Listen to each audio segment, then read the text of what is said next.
میرے پاؤں میں ورم ہو گئے پتھروں پہ چل چل کے. تو آپ فرماتی ہیں لیکن جب میرے بدن میں جب ایک چینج ہوا معاملہ, تو میں جب باہر نکلتی تو میرے پاؤں کے نیچے آنے والے پتھر بھی موم بن جاتے ہیں. میں پتھروں پہ پاؤں رکھتی ہیں تو وہ روئی بن جاتے ہیں.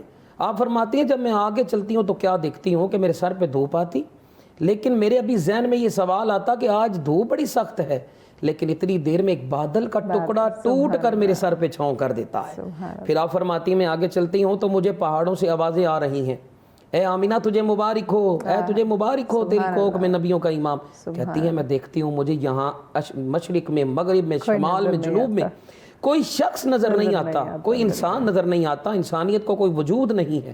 لیکن آپ فرماتی ہیں جب میں کان لگا کر سنتی ہوں تو کیا دیکھتی ہوں, مجھے پہاڑ بھی مبارکیں دے رہے ہیں. پھر آگے چل کے آپ فرماتی ہیں سارے جانور میرے قریب آ گئے, سارے جانور میرے قریب آ گئے, مارنے والا بھی, کھانے والا بھی, ڈسنے والا بھی. آپ کہتی ہیں میں ڈر گئی, مجھے کوئی ڈس نہ لے. اچھا رحمت صاحب, ہمیں معذرت کے ساتھ بریک لینی ہے کیونکہ اتنا خوبصورتی کے ساتھ آپ نے پروگرام کا آغاز کیا, اور کافی وقت ہے, انشاءاللہ ہم ڈیٹیل سے گفتگو کو آگے بڑھائیں گے. نبی کریم صلی اللہ علیہ وسلم کی آمد کا سلسلہ ہے, آپ کی سیرت پہ گفتگو ہو رہی ہے. یقیناً ایسے پورے اسٹوڈیو میں اتنی جو ہے وہ ایک خوشگوار فضا ہے کہ گفتگو سن کے دل جو ہے وہ خوش ہو رہا ہے, ایون آپ کا روم روم جو ہے وہ خوشی سے جھومنے لگ جاتا ہے. تو یہ گفتگو کے سلسلے کو, اس خوشی کو آگے بڑھائیں. ربیع الاول, نبی کریم صلی اللہ علیہ وسلم کی آمد اور پھر ہماری زندگی میں سیرت طیبہ کا پیغام. یقیناً یہ پورا مہینہ خوشیوں والا ہے, برکتوں والا ہے, آپ کی آمد کا مہینہ ہے. تو اسی حوالے سے گفتگو کا سلسلہ جاری ہے. مہمان ہمارے ساتھ موجود ہیں جی جناب محترم علامہ سید اسد عباس بخاری صاحب, جو بریک سے قبل عرفان صاحب فرما رہے تھے آپ صلی اللہ علیہ وسلم کی آمد کا ایک پورا وہ ایک سلسلہ ایک بیان کر رہے تھے, تو وہ پورا منظر آنکھوں کے سامنے آنا شروع ہو جاتا ہے. تو میں چاہوں گی کہ جہاں سے انہوں نے بات اپنی روکی تھی وہیں سے آپ کنٹینیو کیجیے. اعوذ باللہ السمیع العلیم من الشیطان اللعین الرجیم, بسم اللہ الرحمن الرحیم. اما بعد فاعوذ بسم اللہ الرحمن الرحیم. وما ارسلناک الا رحمۃ للعالمین. بے شک نہیں بھیجا گیا آپ کو مگر عالمین کے لیے رحمت بنا کر. مفخر موجودات حضرت پیغمبر اسلام علیہ الصلاۃ والسلام, یہ مہینہ چونکہ ان سے منسوب ہے, آمد ہے سرکار کی اس مہینے میں, تو اس پروگرام کا موضوع بھی یہی ہے کہ پیغمبر اسلام کی سیرت کے حوالے سے گفتگو کی جائے. تو جس طرح حضور فرما رہے تھے کہ تبدیلیاں رونما ہونا شروع ہوئیں جب نور اطہر پیغمبر اسلام علیہ الصلوۃ والسلام صدف عطرت طاہرہ میں آیا.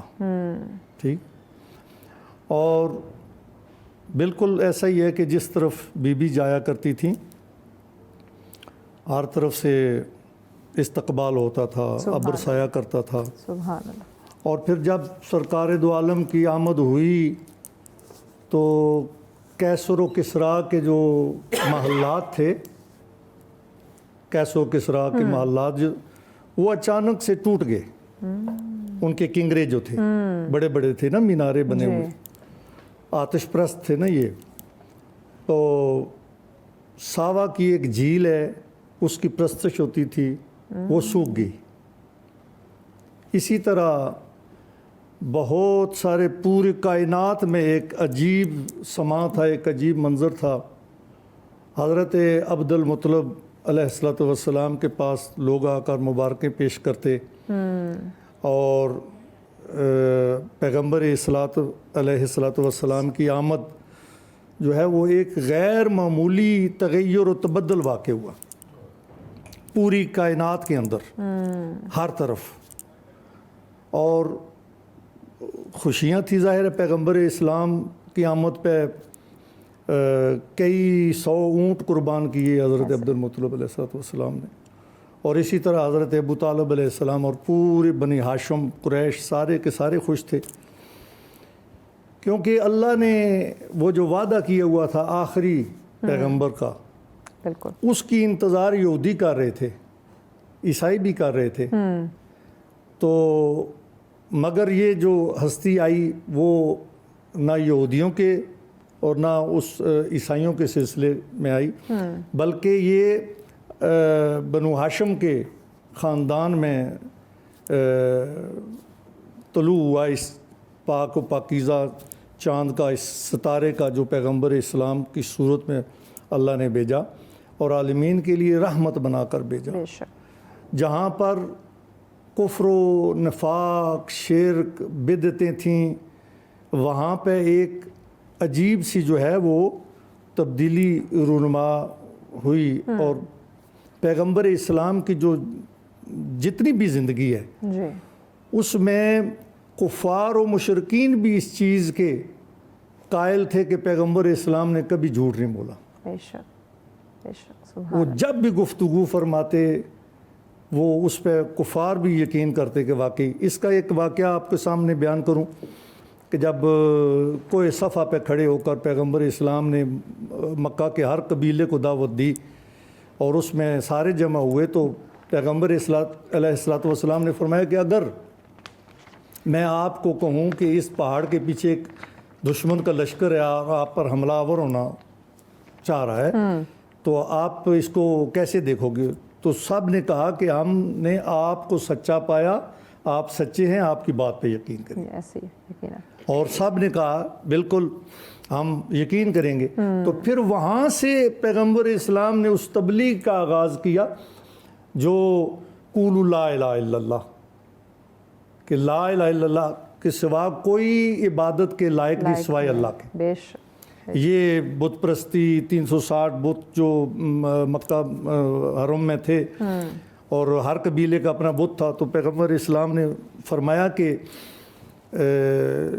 میں بہت بڑے عذاب سے آپ کو ڈرا رہا ہوں جو اللہ کی طرف سے، اگر آپ اس چیز سے باز نہ آئے کفر و نفاق اور شرک سے، تو پھر ایک بہت بڑا عذاب انتظار کر رہا ہے۔ اس سے بچنا ہے تو پھر آپ نے کیا کرنا ہے؟ قولوا لا الہ الا اللہ، لا الہ الا اللہ، نہیں کوئی معبود سوائے اللہ کے۔ تو یہ تبلیغ تھی پیغمبر اسلام کی اپنے کردار کے ساتھ، بے شک مکہ میں اپنے کردار کے ساتھ ایسا کردار پیش کیا پیغمبر اسلام نے کہ مخالفین بھی اس چیز پہ قائل ہو گئے کہ واقعی پیغمبر اسلام سچے ہیں، سبحان اللہ۔ یہ جھوٹ کبھی نہیں بول سکتے۔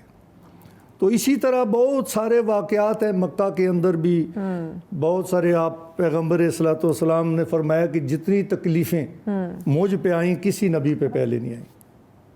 آپ واقعہ طائف دیکھیں کہ پیغمبر اسلام وہاں تشریف لے جاتے ہیں، تبلیغ کے لیے جاتے ہیں، تو وہاں اوباش لوگ پیچھے لگا دیے جاتے ہیں، وہ پتھر مارتے ہیں، آپ لو لہان ہو جاتے ہیں، اور پھر ایک باغ میں آپ آ کر پناہ لیتے ہیں۔ تو وہاں پہ حضرت جبریل علیہ السلام نازل ہوئے کہ اللہ کی ذات فرما رہی ہے کہ اگر آپ چاہیں تو میں ان دونوں پہاڑوں کو ملا دوں اور انہیں ختم کر دوں، اہل طائف کو۔ تو اس وقت یہ جو وما ارسلناک الا رحمت للعالمین، رحمت للعالمین بن کر ہے، عالمین کے لیے رحمت بن کر ہے، رحمت للمسلمین نہیں ہے، رحمت للعالمین ہے، پورے عالمین کے لیے رحمت بن کر ہے۔ تو اس وقت پیغمبر نے فرمایا نہیں، میں چونکہ رحمت بن کر آیا ہوں، میں دیکھ رہا ہوں کہ ان کی نسلوں میں عبادت خدا کرنے والے موجود ہیں، مواحد موجود ہیں، قرآن کی تلاوت کرنے والے موجود ہیں۔ تو پیغمبر نے اس عذاب کو جو واقعہ بالکل اگر آپ چاہتے تو واقع ہو جاتا، اس کو ٹال دیا۔ یہ بہت بڑی ایک یعنی سیرت پیغمبر اسلام کی بہت بڑی دلیل ہے، عفو درگزر، معافی کا پہلو، بے شک، اور قدرت رکھتے ہوئے بھی معاف کر دینا۔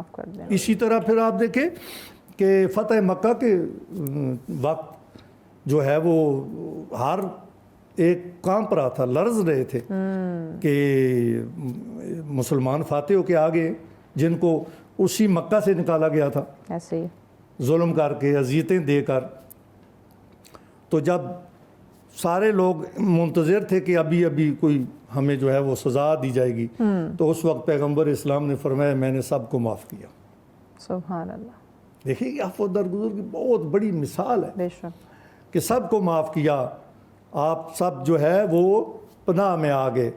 تو اس وقت جو دشمن بھی تھے یا دلوں میں کینہ و بغض بھی رکھتے تھے وہ چیز بھی ختم ہو گئی، اور پیغمبر اسلام کے جو ہے نا وہ ہاتھ پہ سب نے جو بیعت کی، اور اسلام بڑھتا گیا، پھیلتا گیا، پھولتا گیا، اور یہاں تک کہ پوری دنیا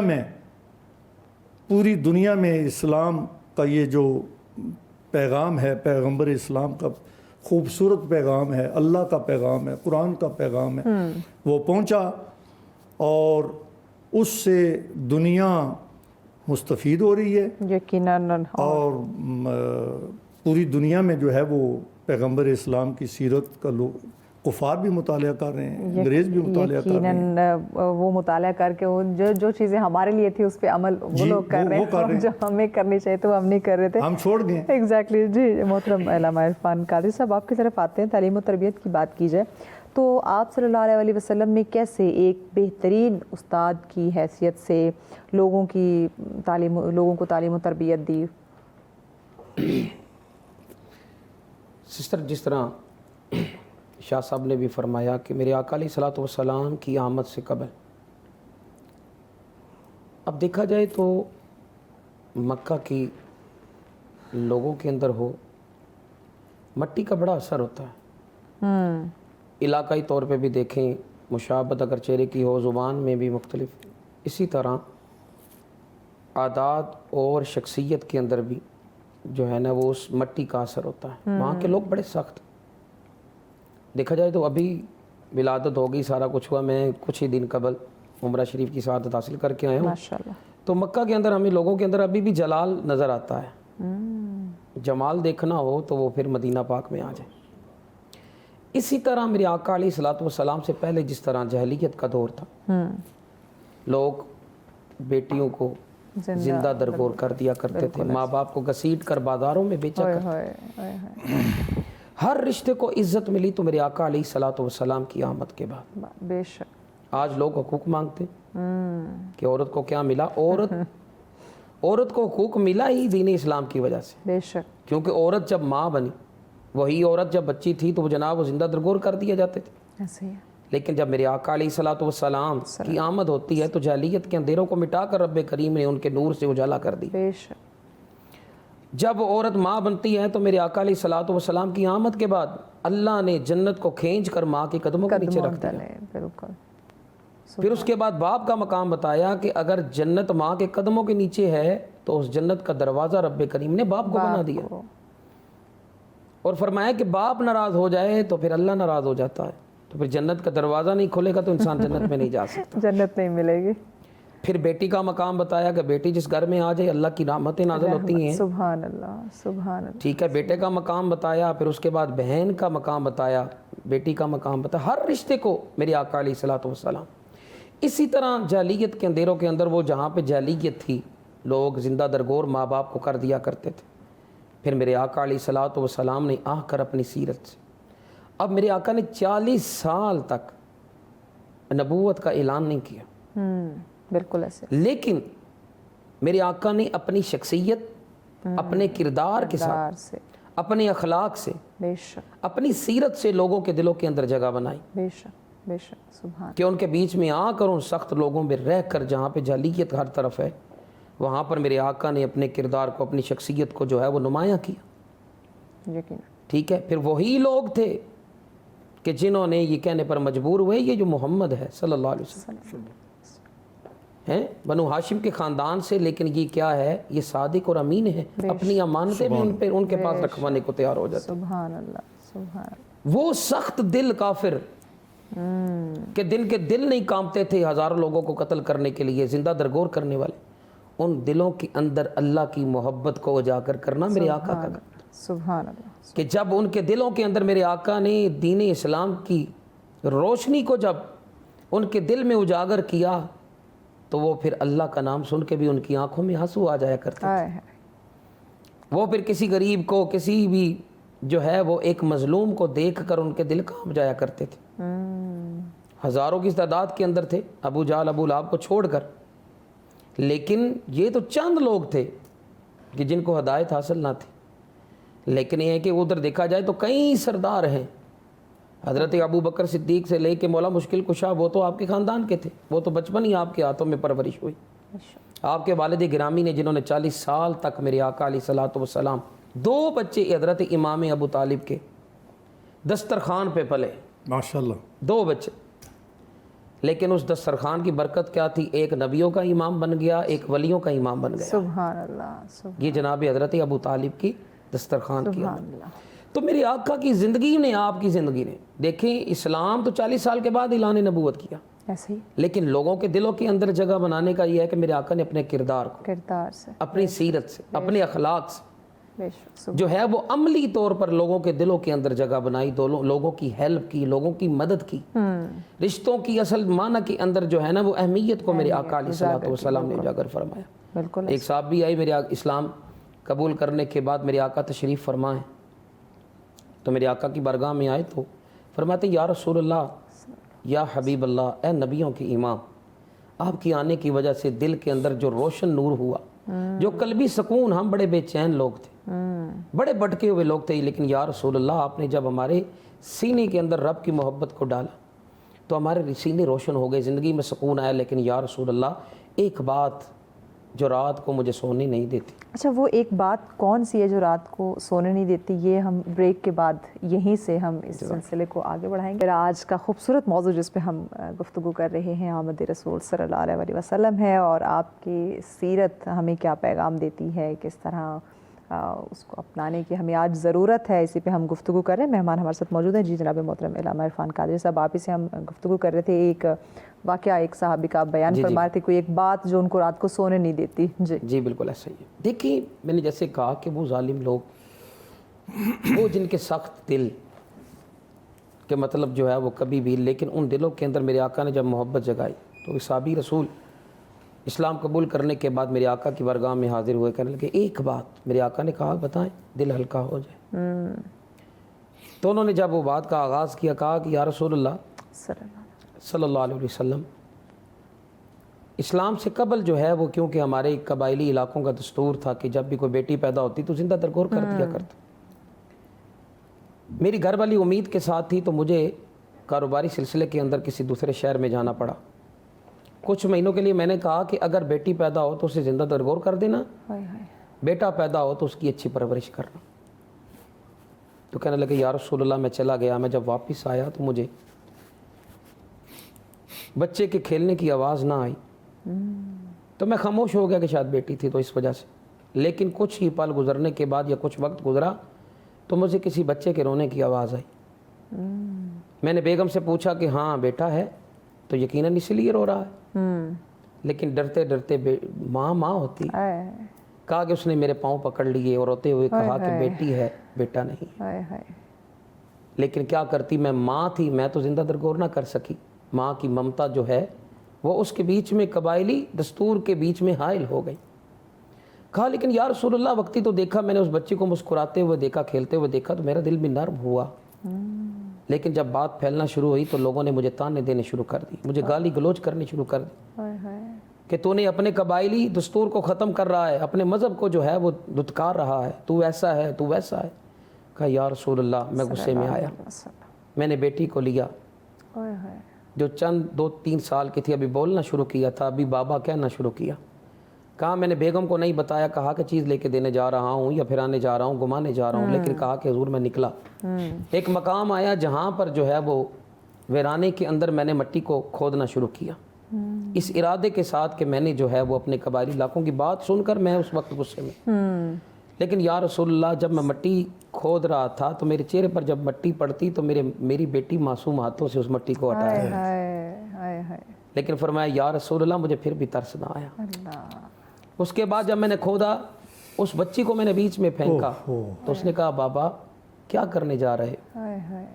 تو میں کیا کہتا یا رسول اللہ، لیکن اس وقت میں نے ایک پتھر اٹھایا اور میں نے اٹھا کر اس کے سر پہ مارا، تو اس کے سر سے خون کی فوار میرے چہرے پر پڑی، تو کہنی بابا میرا کیا قصور ہے، میں تو اس دنیا میں آئی ہوں، میرا قصور کیا ہے؟ لیکن فرمایا یا رسول اللہ وہ چیخ، وہ پکار آج بھی میرے کانوں میں گونجتی ہے، تو میں رات کو سو نہیں پاتا۔ اتنی دیر ہوئی، میرے آقا نے اشارہ کر دیا، کیونکہ میرے آقا علیہ الصلوۃ والسلام کی داڑھی مبارک ہائے ہائے آپ کے آنکھ مبارک سے آنسو بہتے ہوئے آپ کا سینہ مبارک ہلا ہو گیا. ہائے ہائے تو میرے آقا علیہ الصلوۃ والسلام نے جو ہے وہ اس پر بڑا دکھ کا اظہار کیا، لیکن فرمایا کہ اللہ نے تمہارے پرانے گناہوں کو اسلام قبول کرنے سے پہلے معاف فرما دیا، فرما دیا. اور میں دعا کرتا ہوں کہ اللہ تمہارے دل کو بھی صبر عطا فرمائے. ہائے تو یہ ہے کہ میرے آقا اس علاقے، اس ملک کے اندر جہاں کے لوگوں کے دل جو ہے وہ پتھر جیسے تھے، سخت ہے. ان دلوں پہ بھی میرے آقا علیہ الصلوۃ والسلام نے دین اسلام کی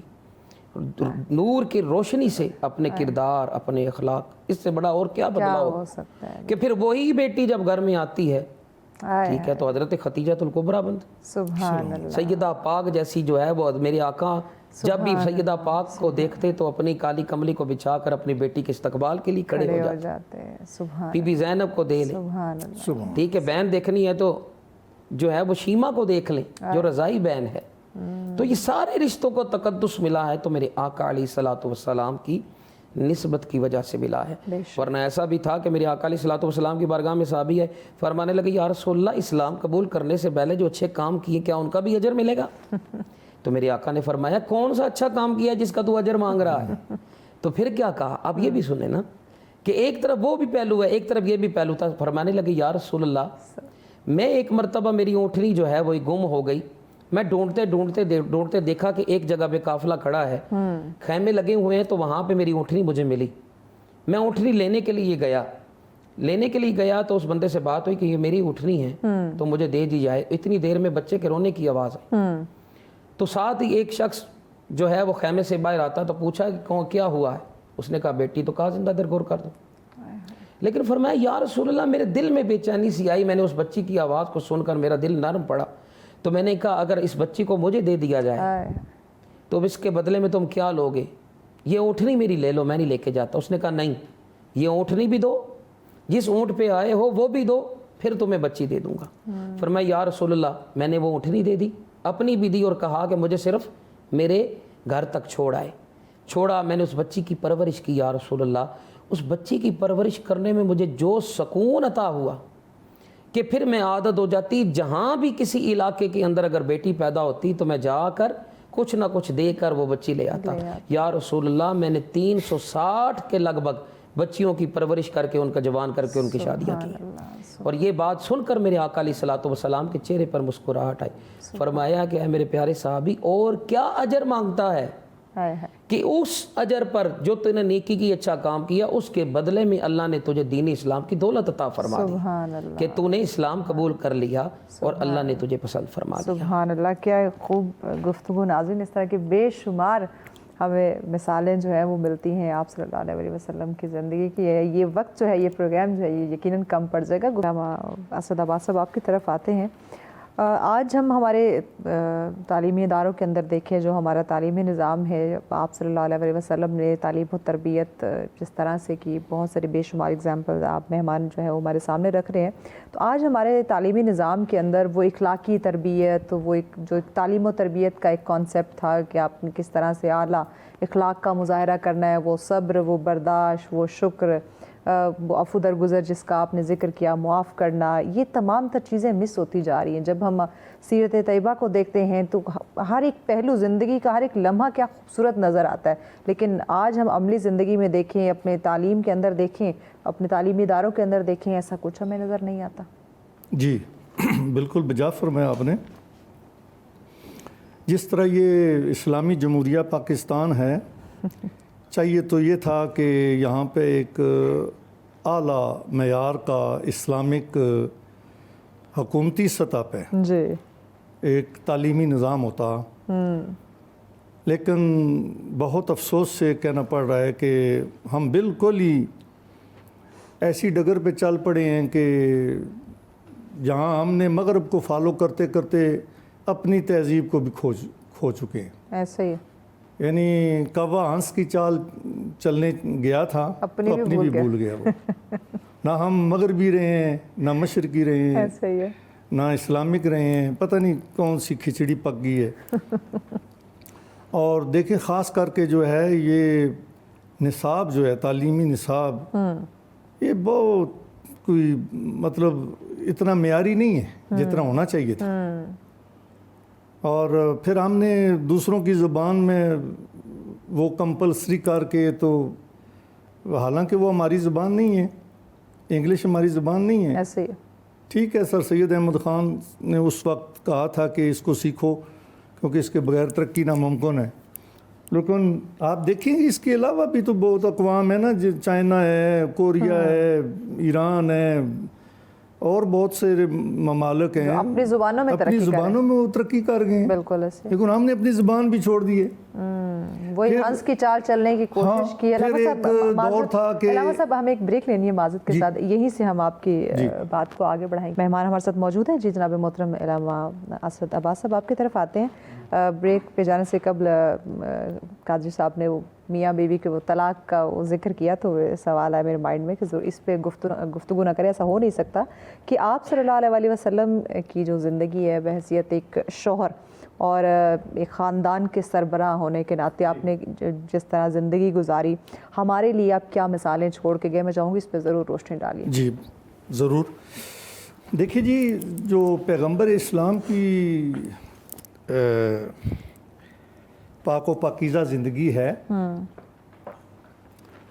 وہ مکمل ضابطۂ حیات ہے. بے شک ہر شعبے میں. ایسے ہی ہے کہ وہ باپ کیسے تھے، شور کیسے تھے، وہ قائد لیڈر کیسے تھے، اللہ کے حبیب تھے. تو آپ ان کی زندگی کا کوئی بھی پہلو دیکھ لیں، وہ دیکھیں نا، قرآن مجید کی ایک واضح آیت ہے وَمَا يَنْطِقُ عَنِ الْهَوَىٰ إِنْ هُوَ إِلَّا وَحْيٌ يُوحَىٰ، کہ رسول نطق نہیں فرماتے جب تک کہ وحی نہ آئے. پیغمبر اسلام نطق سے مراد ہے بولنا. اور اس کی تعریف یہ ہے کہ جب بچہ دنیا میں آتا ہے تو وہ جو پہلے الفاظ وہ ادا کرتا ہے، وہاں سے لے کر آخری ہچکی تک تمام تر چیز یہ نطق ہے. ٹھیک ہے، وہ نطق. اور خدا کی ذات فرما رہی ہے کہ وحی کے بغیر پیغمبر جو ہے وہ نطق نہیں فرماتے، کلام نہیں کرتے. تو اس کا مطلب ہے یوحا، یعنی وہ وحی جو ہے وہ پیغمبر اسلام کے کردار میں، اس کی صورت میں، اسوہ حسنہ کی صورت میں نازل کر دی گئی.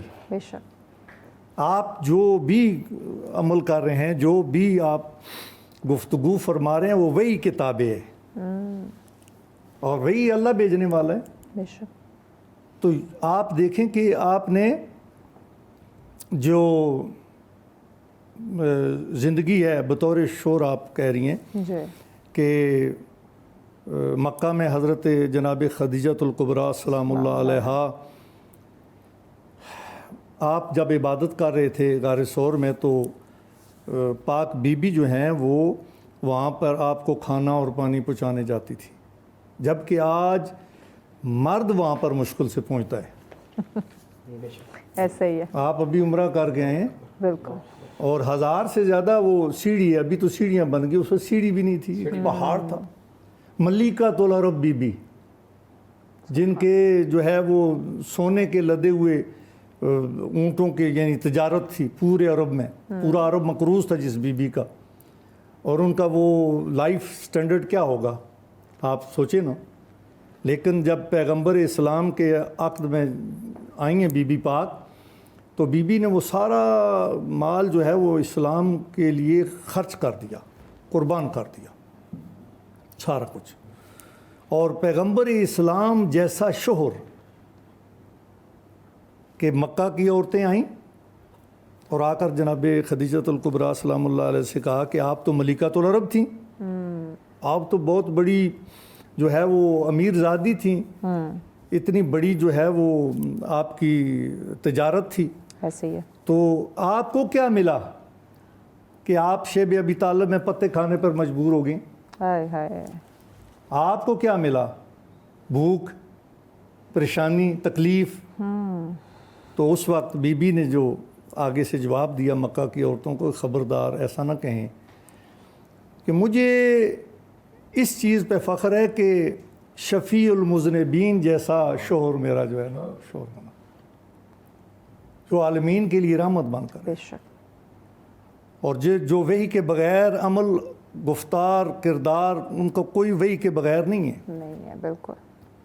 اور مجھے سیدہ زہرا سلام اللہ علیہا جیسی بیٹی اللہ نے عطا کی، سبحان اللہ، سبحان، جو 11 جس کی نسل سے 11 امام ہوں گے، سبحان اللہ، اور جن کا شوہر جو ہے وہ امیر المومنین علی ابن ابی طالب علیہ الصلوۃ والسلام، سبحان اللہ، سبحان اللہ کا شیر ہوگا جس کا شوہر۔ مجھے سب کچھ اللہ نے دیا ہے، یعنی پیغمبر اسلام جیسا شوہر عطا فرمایا، جو اتنے خلق عظیم کے مالک ہے نا، اللہ نے فرمایا ہے کہ اے رسول تو خلق عظیم کا مالک ہے، تو جو خلق عظیم کا مالک جسے اللہ کہے، اس کا کردار آپ گھر میں دیکھیں کہ یہاں تک کہ پیغمبر اسلام جناب خدیجۃ الکبریٰ کے ساتھ گھر کے کاموں میں بھی جو ہے ہاتھ بٹا رہے ہیں۔ بٹاتے ہیں، سبحان اللہ، یہ ہمارے لیے ماڈل نہیں ہے، بالکل، سیرت ہے نا، بالکل، ہمیں اپنانی چاہیے۔ جبکہ جو ہے وہ آج کا دور، یا مطلب جو مسلمان کہلاتا ہے، اگر وہ گھر میں اس کے برعکس کام کرتا ہے، آرڈر دیتا ہے، غصہ کرتا ہے، اور گھر میں جو ہے وہ مارشل لا نافذ کر دیتا ہے، تو پھر اسے سوچنا چاہیے کہ کیا میں سیرت مصطفیٰ پہ عمل کر رہا ہوں؟ کیا میں اس خلق عظیم کی جو مالک ہستی ہے اس کی سیرت پہ چل رہا ہوں؟ دیکھیں نا، یعنی بکری کا دودھ خود دوتے تھے، بکریاں چراتے تھے، سبحان اللہ، ایسے ہیں جی، کس کے لیے یہ ہے؟ ان کے لیے کیا کمی تھی؟ ایسے ہی، کوئی کمی تھی؟ نہ، لولاک لما خلقت الافلاق، اے رسول اگر تجھے میں خلق نہ کرتا تو کائنات کی کوئی چیز، کوئی افلاق، کوئی جنت، جہنم، زمین، آسمان، کچھ بھی نہ خلق کرتا، تیرے لیے خلق کیا ہے۔ ٹھیک ہے، مفخر موجودات کا مطلب یہ ہے کہ جتنے موجودات ہیں ان سب سے افضل و بالا و اعلیٰ پیغمبر صلوات والسلام ہے، اور اسی طرح ان کا کردار، ان کی سیرت، ان کی گفتار، ان کا جو جتنا بھی گھر میں عمل ہے، باہر عمل ہے، یہ سارے کا سارا عکاس ہے اس چیز کا، اس کی عکاسی کرتا ہے کہ پیغمبر خلق عظیم کے مالک تھے، اور انہوں نے ایسا ماڈل، ایسا نمونہ زندگی، نمونہ حیات دیا کہ اگر لوگ اس پہ عمل کر لیتے تو آج یہ معاشرہ جنت بن جاتا۔ یقین یہ معاشرہ جنت ہوتا ہے، یہ چھوٹی چھوٹی باتوں پہ تلخ کلامیاں ہوتی ہے عرفان صاحب، ایسا نہ ہوتا۔ بیٹیوں کی پرورش کے حوالے سے آپ صلی اللہ علیہ وسلم کی تعلیمات کیا ہے، اس پہ روشنی ڈالیے، کیونکہ ایک تو آپ نے ذکر کیا کہ جو جہالت کا جو ایک زمانہ جہالت تھا اس کا آپ نے ذکر کیا کہ آپ کے آنے کے بعد خواتین کو، بیٹیوں کو جو حق ملا، جو اس چیز پہ آپ نے ذکر کیا، تو میں چاہوں گی کہ موجودہ دور کے ساتھ ذرا اس پہ بھی ذرا روشنی ڈالیے۔ آج بھی مجھے لگتا ہے کہ ہم وہی زمانہ جاہلیت میں، بیٹی ہوتی ہے تو ہم خوشی نہیں مناتے، بیٹا ہوتا ہے تو ہم مٹھائیاں بانٹنا جو ہے وہ شروع کر دیتے ہیں، پھر بیٹیوں کی اس طرح پرورش نہیں کرتے جیسے بیٹوں کی پرورش جو ہے وہ کی جاتی ہے، تو اس پہ ذرا ضرور روشنی ڈالیے۔ دیکھیں، اس کی بڑی خوبصورت طرف آپ نے اشارہ دیا کہ جو معاشرے کی یہ خرابی ہے، بات وہی آ جاتی ہے ایمان کی کمزوری۔ جب اللہ کی طرف سے میرے آقا علیہ الصلوۃ والسلام نے حکم فرما دیا کہ جس گھر میں بیٹی پیدا ہو، اللہ کریم اس گھر پہ اپنی رحمتوں کا نزول فرماتا ہے، پھر یہاں تک نہیں، رزق میں کشادگی فرما دیتا ہے بیٹی کے صدقے سے، پھر یہاں تک بھی نہیں، میرے آقا علیہ الصلوۃ والسلام نے فرمایا جس کے گھر میں 2 بیٹیاں وہ اچھی تربیت کرے، اچھی تربیت کرنے کے بعد ان کو اچھے طریقے سے رخصت کر دیں، وہ بروز محشر میرے ساتھ ایسے ہوگا جیسے یہ 2 انگلیاں۔ سبحان اللہ، سبحان اللہ۔ اب ان انگلیوں میں کتنا فرق ہے، اس سے بڑا اور کیا اجر ہو، اور کیا چاہیے؟ پھر میرے آقا کی زندگی سے اپنے آپ نے بیٹی کی تربیت کے حوالے سے کیا بتایا۔ لیکن یہاں پہ ایک جملہ دینا چاہوں گا کہ کسی اللہ والے نے بڑی خوبصورت بات کی، اس نے کہا کہ جب اللہ کسی بندے کو خوش کرنا چاہے تو اسے بیٹا دیتا ہے، کسی بندے کو خوش کرنا چاہے تو اسے بیٹا دیتا ہے کہ بندہ خوش ہو جاتا ہے، وہ پتر ہویا جی۔ لیکن جس سے رب راضی ہو خود خوش ہوتا ہے، اس کے گھر بیٹی بھیج، جس بندے سے اللہ خود راضی ہوتا ہے، خوش ہوتا ہے، پھر اللہ اسے بیٹی عطا فرماتا ہے۔ سبحان اللہ، سبحان اللہ۔ کتنی خوبصورت بات کی۔ اب بیٹی آتے ہیں کہ بیٹی دیکھی جائے تو معاشرے کے اندر کون سی بیٹی ہے جس کو دیکھ کر آج ہماری بیٹیاں، ہماری بہنیں جو ہے وہ اپنی زندگی کا رول ماڈل بنا سکتی ہیں، تو وہ سیدہ طیبہ طاہرہ، سبحان اللہ، سبحان اللہ، جن کی شان یہ ہے کہ بابا نبیوں کا امام ہے، کیا بات، جن کی شان یہ ہے کہ شوہر تمام ولیوں کا امام ہے، جن کی شان یہ ہے کہ بیٹے نوجوانوں کے، تمام جنتی نوجوانوں کے سردار ہیں، سردار ہیں، اور شان یہ ہے کہ خود تمام جنتی عورتوں کی سردار سردار ہیں، سبحان ہیں۔ اللہ، پتہ چلا جنت کے وارث ہیں۔ ہائے ہائے، لیکن میرے آقا علیہ الصلوۃ والسلام نے ان کی تربیت کیسی فرمائی؟ بے شک، کیا فرماتے ہیں؟ فاطمہ تو بضعۃ منی، فاطمہ میرے جگر کا ٹکڑا ہے۔ تو پتہ چلا کہ سب سے زیادہ اور سا کون سا بڑا رول ماڈل ہو؟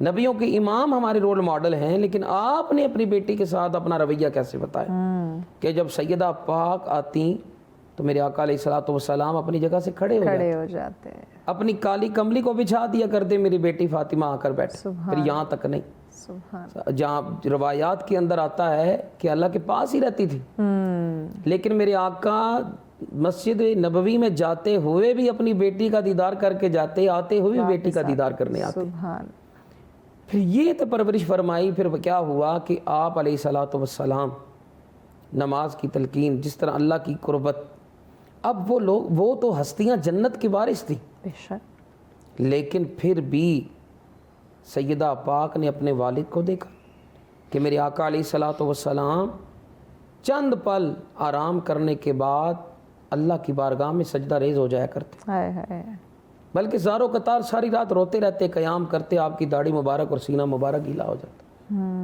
تو اکثر آپ کی ازواج پوچھتی ہیں، حضرت خدیجہ الکبریٰ ہوں، حضرت اماں عائشہ ہوں، آپ بولتے یا رسول اللہ آپ رب کے نبی ہیں تو آپ کا ہی رونا؟ فرمایا کیا میں اپنے رب کا شکر ادا نہ کروں کہ جس نے مجھے جو ہے وہ اپنا حبیب بنایا؟ سبحان، بہت خوبصورت بات محترم، ہمیں بریک لینی ہے، انشاءاللہ گفتگو کے سلسلے ناظرین آگے بڑھائیں گے، اتنی پیاری گفتگو ہو رہی ہے ماشاءاللہ۔ آپ دیکھ رہے ہیں سچ سویرا، آج کا ہمارا موضوع جس پہ گفتگو کا سلسلہ جاری ہے آمد مصطفیٰ صلی اللہ علیہ وسلم ہے، اور آپ کی زندگی سے آپ کی سیرت ہمیں کیا پیغام دیتی ہے، اس پہ گفتگو کا سلسلہ جاری۔ مہمان ہمارے ساتھ موجود ہیں جی جناب محترم علامہ اسد عباس صاحب، آپ ہی سے گفتگو ہو رہی تھی تعلیم و تربیت کے حوالے سے۔ جی میں عرض کر رہا تھا کہ ایک دور تھا کہ اقبالیات پڑھائی جاتی تھیں، علامہ ڈاکٹر سر محمد اقبال کا وہ جو ویژن تھا نظریہ پاکستان کا، اور اس کے علاوہ نوجوانوں کے بارے میں جو انہوں نے شاعری کی ہے اور اقوام عالم کے بارے میں، تو اس کو یکسر ختم کر دیا گیا۔ اگر آج کوئی اقبال کا شعر پڑھتا بھی ہے تو کسی کو سمجھ نہیں آتا، ٹھیک ہے جی۔ اسی طرح قرآن مجید کے بالکل آپ دیکھیں نا، کہاں کو ایجوکیشن کا تصور ہے، اسلام میں تو نہیں ہے نا۔ اور اس کو آپ نے اخلاق کی بات کی، اب کیسے اخلاق قائم رہے آپ مجھے بتائیں کہ جب کو ایجوکیشن بھی ہے اور پھر ایک موبائل کا جو سوشل میڈیا ہے وہ ہر بچے بچی کے پاس ہے، اور یہ نادانی کی عمر ہوتی ہے، اور اس میں جو کانٹیکٹ ہو جاتے ہیں، آج دیکھیں اس کا رزلٹ آپ اخباروں میں، ٹی وی میں، سوشل میڈیا میں دیکھیں کیا ہے۔ ہم بجائے اس کے کہ ہم جو ہے وہ ایک ماڈل بنتے دنیا کے لیے، لیکن ہم بہت پیچھے رہ گئے، افسوس سے کہنا پڑ رہا ہے، ہر فیلڈ میں پیچھے رہ گئے۔ اس کی کیا وجوہات ہیں؟ وجوہات یہ ہے نا کہ انسان کا سب سے پہلا جو درسگاہ ہوتی ہے وہ ماں کی گود ہے، اور اس کے بعد جو ہے وہ استاد ہے۔ اور استاد کے بارے میں دیکھیں نا کہ پیغمبر اسلام نے کیا فرمایا ہے، استاد کی کتنی بڑی عظمت بیان کی ہے کہ یعنی وہ بھی ایک روحانی باپ ہوتا ہے۔ بالکل، ایک دور تھا کہ جس دور میں یہ گورنمنٹ کے اسکول تھے، اور اسلامک، یہ اسلامیہ ہائی اسکول یا مسلم ہائی اسکول، یہ دو بہت بڑی چین تھی اسکولوں کی، اور اسی میں سے جو بڑے بڑے سائنسدان پیدا ہوئے، بڑے بڑے مفکر پیدا ہوئے، بڑے بڑے بیوروکریٹس پیدا ہوئے، یعنی اس تعلیم کا جو سلسلہ تھا اس کو ختم کر دیا گیا، افسوس سے کہنا پڑ رہا ہے۔ تو استاد کا جو وہ مقام تھا وہ ختم ہو گیا. ایسے ہی ٹھیک ہے جی. بالکل. آپ یقین کریں کہ اگر کسی محفل میں استاد آ جاتے تو پوری محفل خاموش ہوتی, کھڑے ہو جاتے. بالکل. یا آپ بس میں سفر کریں, استاد آ گئے تو طالب علم ادب کے لیے کھڑے ہو جاتے اور انہیں جگہ دیتے.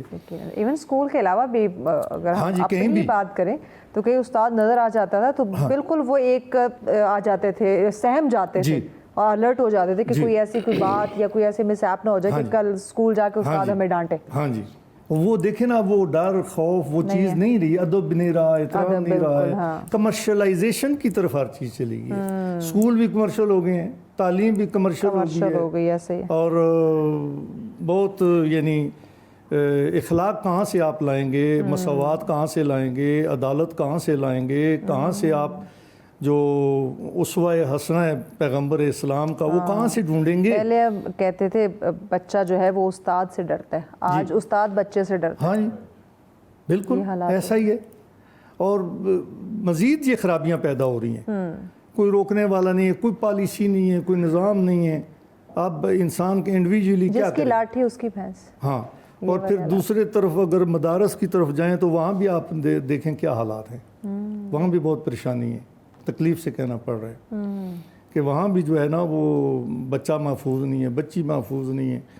عجیب ایک یعنی دور آ گیا ہے کہ جس میں ہم قرآن مجید ہوتے ہوئے پیغمبر اصلاۃ والسلام کی جو تعلیمات ہیں, سیرت نبویہ اس کے ہوتے ہوئے ہم نے اس کو اپنی زندگی میں نافذ نہیں کیا. بالکل قرآن الماری میں رکھ دیے اور پیغمبر اسلام کی سیرت کو زبانی جمع خرچ. جیسے حضرت امام علی مقام علیہ الصلوۃ والسلام نے کربلا کے میدان میں جو خطبہ دیا تھا آخری, اور اس میں یہ الفاظ تھے کہ دین تمہاری زبانوں کا چسکا بن گئے. فقط زبان پہ ہے دین, عملاً کچھ بھی نہیں ہے. اب جب عمل نہیں ہے تو پھر آپ دیکھیں نا, کچھ لوگ تو تھے جنہوں نے پیغمبر اسلام کی نبوت کا اقرار ہی نہیں کیا, کافر ہو گئے, انکار کر گئے. کچھ ہیں جنہوں نے اقرار کیا ہے لیکن نبی کا تو اقرار کیا ہے لیکن نبی کی مانی نہیں ہے. وہ کدھر جائیں گے؟ دیکھیں نا, ہمیں چاہیے تو یہ کہ ہم اس پاک و پاکیزہ سیرت کو اپنے اوپر نافذ کریں. سمجھ آئی؟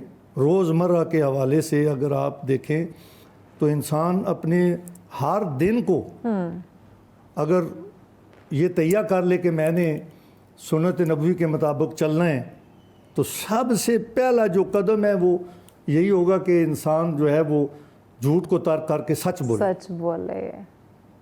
اب جب سچ بولے گا تو بہت ساری برائیاں ختم ہو جائیں گی, بہت ساری جو ہے وہ چیزیں اپنے معیار پہ آ جائیں گی. تو یہی چیز ہے کہ طالب علم جب کالج اسکول جاتا ہے وہ ماں باپ سے سچ نہیں بولتا ہے, جھوٹ بولتا ہے آ کے, جبکہ پہلی بات ہی یہی تھی, یہیں سے جو ہے ابتدا ہے زندگی کی کہ سچ بولنا ہے. اور افسوس سے کہنا پڑ رہا ہے کہ میں گیا ہوں مغرب میں کا بھی سفر کیا ہے, میں نے وہاں دیکھا ہے کم از کم وہاں جو چیزیں ہیں وہ انہوں نے کلمہ تو نہیں پڑھا ہے لیکن بہت ساری چیزیں ایسی ہیں کہ جو دین اسلام نے حکم دیا ہے, قرآن مجید نے حکم دیا ہے, پیغمبر اسلام نے حکم دیا ہے, وہ وہاں پہ جو ہے وہ نافذ ہیں. اور جو ہے وہ بہترین وہ معاشرہ انہوں نے بنا لیا اپنا. کم از کم ایک جو انہوں نے معیار سیٹل کیا ہے اس کے مطابق وہ اپنی لائف گزار رہے ہیں. جبکہ ہمارے ہاں جو ہے وہ فقدان پایا جا رہا ہے تعلیمی میدان میں بھی, اور عملاً زندگی میں ہم نے بہت ساری جو ہے نا وہ چیزوں کو چھوڑ دیا ہے. یہی وجہ ہے کہ آج ہم بے شمار جو مسائل ہیں اس میں ہم گھرے ہوئے ہیں, تنزلی کا شکار ایگزیکٹلی. جی جناب محترم علامہ عرفان قادری صاحب, یہ گفتگو آپ کی طرف لے کر آتے ہیں. ایک اور اس وقت معاشرے میں بڑی تلخ چیزیں ہمیں دیکھنے کو ملتی ہے, فوراً ایکشن کا ریئیکشن, چاہے وہ ہم روڈ پہ ہوں, ہم گھر کے اندر ہوں, آفیسز میں ہوں, کسی اجنبی سے بات ہو رہی ہو, کسی رشتہ دار سے, کولیگ, دوست, کسی سے بھی بات ہو رہی ہو, اگر آپ کے موڈ مزاج کے اکارڈنگ کچھ نہیں ہوا,